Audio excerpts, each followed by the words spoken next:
जय श्री राम। तुलसी कृत रामायण बालकांड जनकपुर वासियों का आनंद। ये राम कथा है। अब आगे सुनिए। जनकपुर में श्री रामचंद्र जी पहुँच चुके हैं। नहीं तो हम कहूँ सुनो सखी, इनकर दर्शन दूर। यह संघट तब होई जब पुण्य पराकत घोर। सुनो सखी, नहीं तो हमको इनका दर्शन दुर्लभ है। यह संयोग होगा जब हमारे पूर्व जन्म के बहुत से पुण्य उदय हो। बोली अपर कहू सखनी का, यही बियाह हित सब ही का। को कह शंकर चाप कठोरा, ये श्यामल मृदुगात किशोरा। दूसरी ने कहा, हे सखी, तुमने ठीक कहा, यह विवाह सभी के लिए बहुत हितकारी है। कोई कहने लगी, शंकर जी का धनुष बहुत कठोर है और वे सावले राजकुमार कोमल और किशोर अवस्था के हैं। सब असमंजस अहै सयानी, यह सुनिया पर कहीं मृदुबानी। सखैन कह को अस कही, बड़ु प्रभाव देखत लघु अहि। हे सयानी, यही बड़ी दुविधा की बात है। यह सुनकर अन्य श्री कोमल वाणी से कहने लगी, हे सखी, कोई इनके संबंध में ऐसा कहते हैं कि ये देखने में तो छोटे हैं, परंतु इनका प्रभाव बहुत बड़ा है। परसिचासु पद पंकज धूरी, तरीय हिल्या कृत भूरी। राजा जनक नित्य नियम से उसकी पूजा करने लगे। एक दिन सीता जी के धनुष के निकट जाकर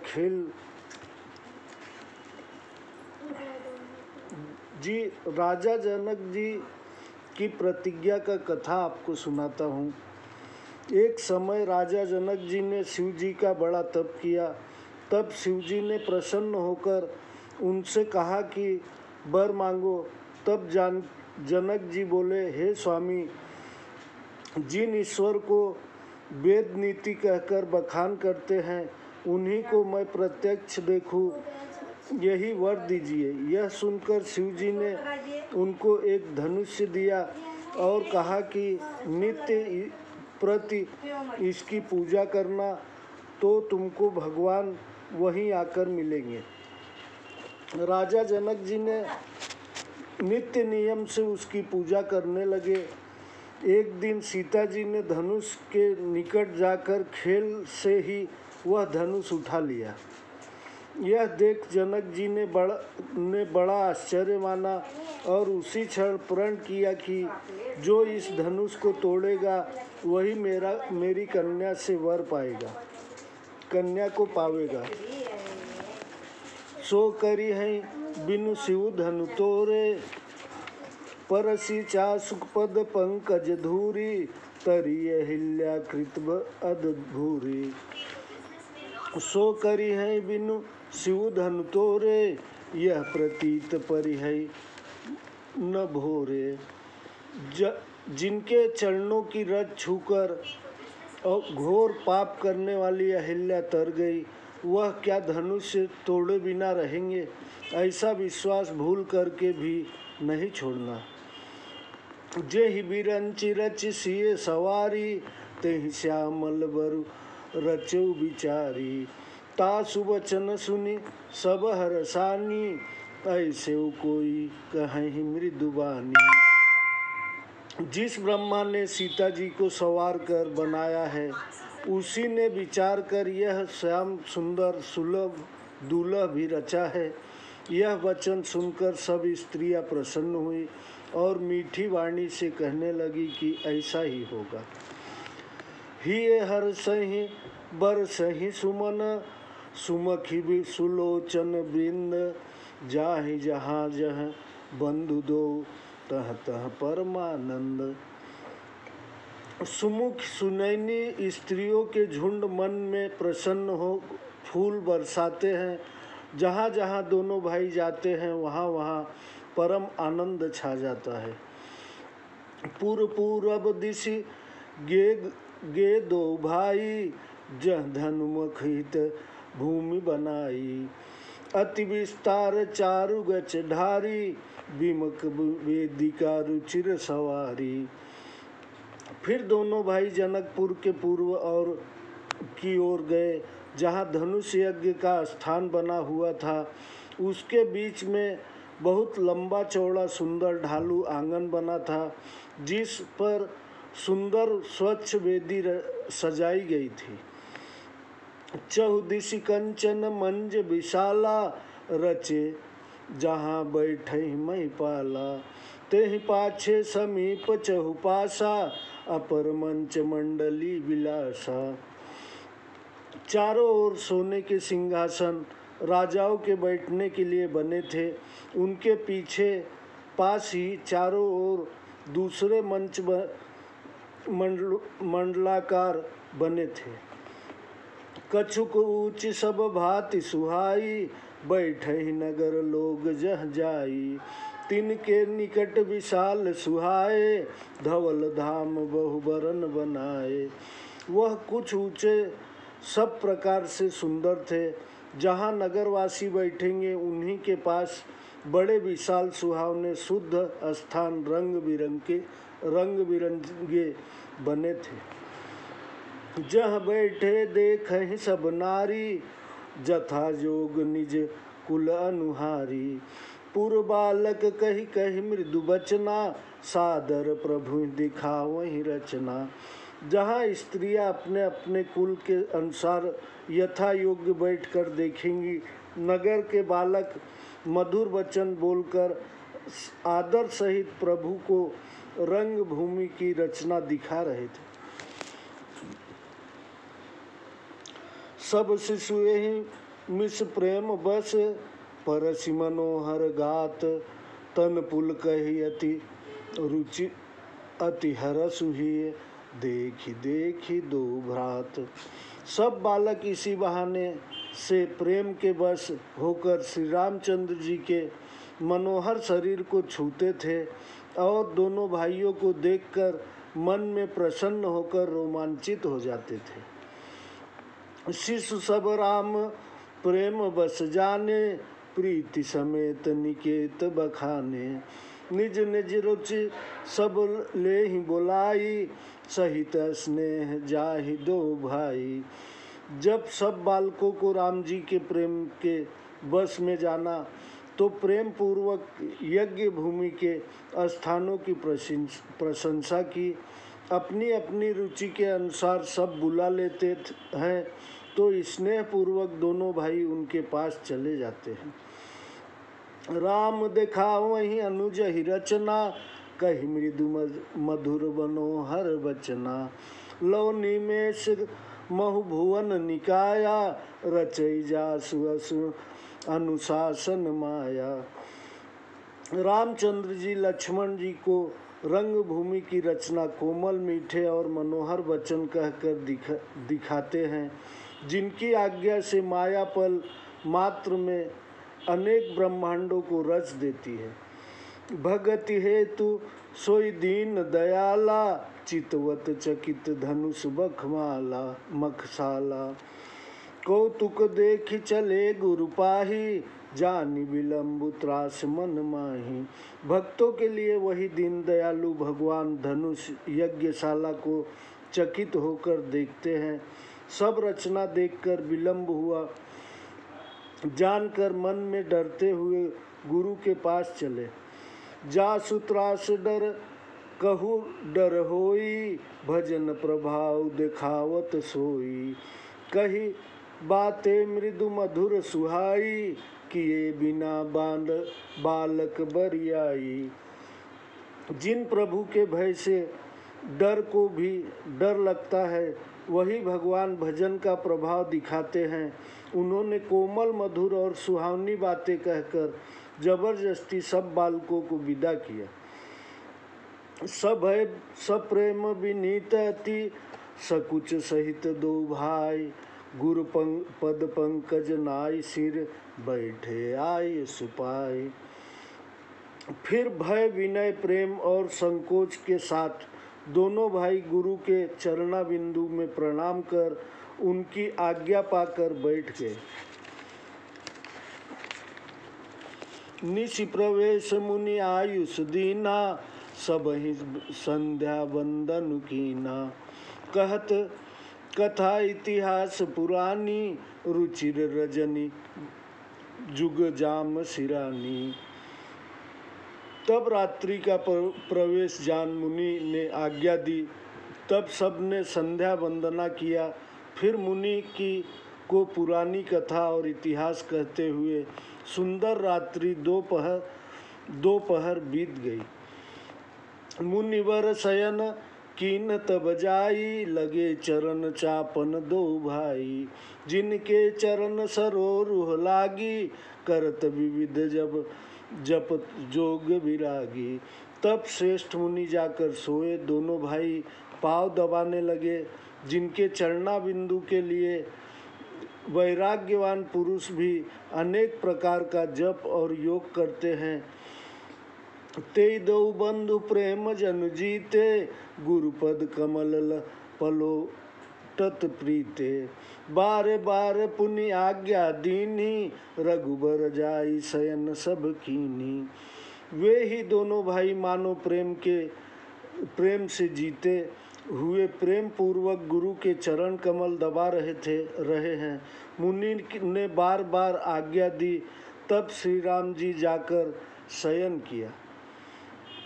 चापर चरण लखन उर लाए सभय सप्रेम परम सच पाए।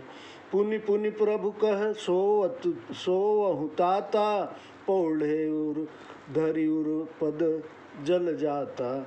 लक्ष्मण जी भय और प्रेम सहित मन लगाकर परमानंद का अनुभव करते हुए प्रभु के चरण दबाने लगे। जब राम जी ने बार बार कहा हे भाई सो जाओ, तब प्रभु के चरण कमल हृदय से धारण कर सो गए। उठे लखन निशि विगत सुनी अरुण शिखा धुनि कान। गुरते पहले ही जगतपति जागे राम सुजान। रात बीतने पर मुर्गों का शब्द कानों में सुनकर लक्ष्मण जी उठे। जगतपति सुजान श्री रामचंद्र जी भी गुरु जी से पहले ही जागे। सकल सोच कर जाय नहाए नित्य निबहि मुनि सिर नाये। समय जानि गुरु आयुष पाई लेन प्रसून चले दो भाई। शौच क्रिया करके जाकर स्नान किया। फिर नित्य कर्म करके मुनि को प्रणाम किया। गुरु जी की आज्ञा पाकर दोनों भाई फूल लेने चले। भूप बागुबर देखौ जाई जह बसंत ऋतु रही लो भाई। लागे बिटप मनोहर नाना बरन बरन बर बोएली बिताना। उन्होंने जाकर राजा का सुंदर बाग देखा जहाँ बसंत ऋतु लुभा रही है। उसमें अनेक मनोहर वृक्ष लगे हैं। रंग बिरंगी लताओं के मंडप छाए हैं। नव पल्लव फल सुमन सुहाए निज संपत्ति सुर रूख लजाए। चातक कोकिल कीर चकोरा कूजत विहग नटत कल मोरा। वृक्ष में सुंदर नए पत्ते फल और फूल लगे हैं जो अपनी संपत्ति से कल्प वृक्ष को भी लज्जित कर रहे हैं। पपीहा कोयल तोता चकोर आदि पक्षी बोल रहे हैं और मोर भली भांति से नाच रहे हैं। मध्य बाग सरु सोह सुहावा मन सोपान विचित्र बनावा। विमल सलीलु सर्ग सिज बहुरंगा जल खल कूजत गुंजत सिंह भिंगा। बाग के बीच में मणिजड़ित विचित्र सीढ़ियों से युक्त सरोवर सुशोभित है। उसके निर्मल जल से अनेक रंग के कमल खिल रहे हैं, जल पक्षी बोल रहे हैं और भंवरे गूंज रहे हैं। बागु तड़ागु बिलो की प्रभु हर से बंधु समेत, परम रम्य आराम यहू जो राम सुख देत। बाग और सरोवर को देखकर रामचंद्र जी लक्ष्मण सहित प्रसन्न हुए। वह बाग वास्तव में परम रमणीय है जो रामचंद्र जी को सुख दे रहा है। चहुदिश चितई पूछी मालीगन, लगे लेन दल फूल मुदित मन। तेहि अवसर सीता तह आई, गिरिजा पूजन जननी पठाई। चारों ओर देखकर मालियों से पूछकर प्रसन्न मन से वे पत्र पुष्प लेने लगे। उस समय पार्वती जी वंश का पूजन करने के लिए माता की भेजी हुई सीता जी वहां आई। संग सखी सब सुभग सयानी, गावहि गीत मनोहर बानी। सर समीप गिरजा गृह सोहा, बरन न जाई देखी मन मोहा। सीता जी के साथ सब सुंदर और चतुर सखियां मनोहर वाणी से गीत गा रही हैं। सरोवर के पास ही पार्वती का मंदिर सुशोभित है, जिसकी शोभा कही नहीं जाती। देखकर मन मोहित हो जाता है। मन जनु कर सर सखिन समेता, गई मुदित मन गौरी निकेता। पूजा कीन अधिक अनुरागा, निज अनुरूप सुभग बर मांगा। जानकी जी सखियों सहित सरोवर में स्नान कर प्रसन्न मन से पार्वती जी के मंदिर में गई। वहाँ बड़े स्नेह से पार्वती जी की पूजा किया करने अपने योग्य सुंदर वर मांगा। एक सखी सिय संग बिहाई, गई रही देखन फुलवारी। तेहि दो बंधु बिलो के जाई, प्रेम विवश सीता पही आई। एक सखी सीता जी का संग छोड़कर फुलवाड़ी देखने चली गई। उसने जाकर दोनों भाइयों को देखा और प्रेम में मग्न होती हुई सीता जी के पास आई। तासु दशा देखी सखिन, पुलक गात जलु नयन। कहु कारण निज हरस कर, पूछहि सब मृदुबैन। उसकी दशा सखियों ने देखी कि शरीर पुलकित है और नेत्रों में जल भरा है। वह मधुर वाणी से पूछने लगी कि आपके आनंद का कारण बताओ। उसकी देखन बागु कुंवर दो आए, बै किशोर सब भांति सुहाए।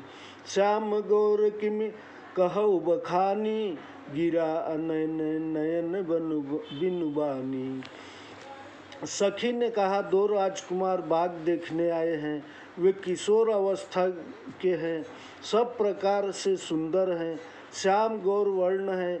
उनका बखान मैं कैसे करूं? वाड़ी में के नयन नहीं है और नयन बिना वाड़ी नहीं, वाड़ी के है। सुनि हर्षि सब सखी सयानी, सियहि अति उत्कंठा जानी। एक कहे निपसित तैया आली, सुने जे मुनि संग आए काली। यह सुनकर सीता जी के हृदय में उत्कंठा जानकर सब चतुर सखियां प्रसन्न हुई। एक सखी कहने लगी, हे सखी, वे ही राजकुमार हैं जिनको सुना है कि कल मुनि के संग आए हैं। जिन निज रूप मोहनी डारी, कीन्हे स्वबस नगर नर नारी। बरनत छवि जह तह सब लोगू आवसी दिखिए लेखन जोगू। जिन्होंने रूप की मोहनी डालकर जनकपुर के सब नर नारियों को अपने वश में कर लिया है, उनकी छवि का जहाँ तहाँ सब लोग वर्णन कर रहे हैं। उन्हें अवश्य देखिए, वे देखने योग्य है। तासु वचन अतिशय ही सुहाने, दरस लागी लोचन अकुलाने। चली अग्र करी प्रिय सखी सोई, प्रीति पुरातन लखई न कोई। उसके वचन सीता जी को बहुत अच्छे लगे। दर्शन करने के लिए नेत्र बेचैन हुए। उसी सखी को आगे करके जानकी जी चली। पुरानी प्रीति को कोई जान नहीं सकता। सुमृषिय नारद वचन, उपजी प्रीति पुनीत। चकित विलोकति सकल दिशि, जनुषि मृगी सभीत। नारद जी के वचनों का स्मरण करके सीता जी के हृदय में पवित्र प्रीति उत्पन्न हुई और चकित होकर चारों ओर देखने लगी, मानो मृगी डर कर इधर उधर देख रही हो। कंकन किंकिन नुपुर धुनि सुनी, कहत लखन सन राम हृदय गुनी। मानहु मदन दुंद कीनी, मनसा विश्व विजय कह कीनी। सीता जी के कंगन करधनी और पायजेब की धुनी सुनकर रामचंद्र जी हृदय में विचार कर लक्ष्मण जी से कहने लगे, ऐसा लगता है मानो कामदेव ने संसार जीतने को डंका बजाया है।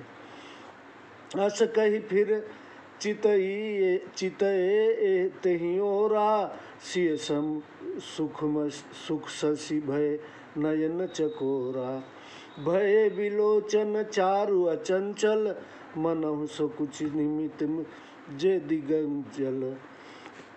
ऐसे कहकर फिर उस ओर देखा। सीता जी के मुख रूपी चंद्रमा के लिए उनके नेत्र चकोर बन गए, सुंदर नेत्र स्थिर रह गए, मानो महाराज निमि ने लजाकर उनके पलकों पर से अपनी निवास छोड़ दिया हो। जय श्री राम। अब अगली कथा आपको रामचंद्र जी के और सीता मैया की विवाह का आगे सुनाने वाला हूँ। जय श्री राम।